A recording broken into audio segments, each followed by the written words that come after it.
One of the biggest displays in the metro is Riverfest. Their reason for canceling: to do what's right for safety in this time of contagion risk. But Independence says its decision was also based on not being able to find sponsors to pay for it. The number one budget killer is sales taxes.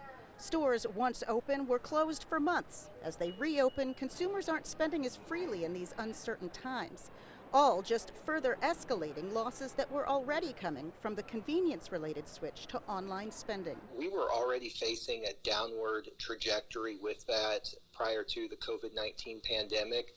What we've really noticed with the pandemic is that has accelerated that decline. They're anticipating a 21% drop in sales taxes this year and next, and a budget loss of nearly $12 million.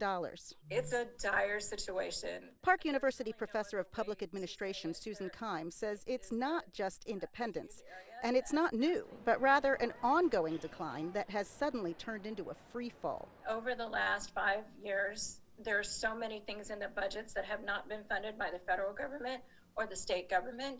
And so those natural little things are gone. So the only things left are big things. And fireworks are a drop in the bucket, 20 grand for Independence out of a $300+ million budget.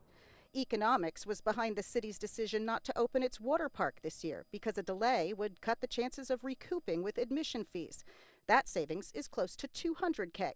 But now it is considering a major cut to its bus service as well. We're contemplating keeping our paratransit. That services our elderly and disabled population. And keeping the buses that connect to Kansas City, but eliminating its intra-city service.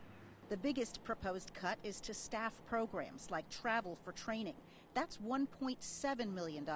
Then transit, $900,000.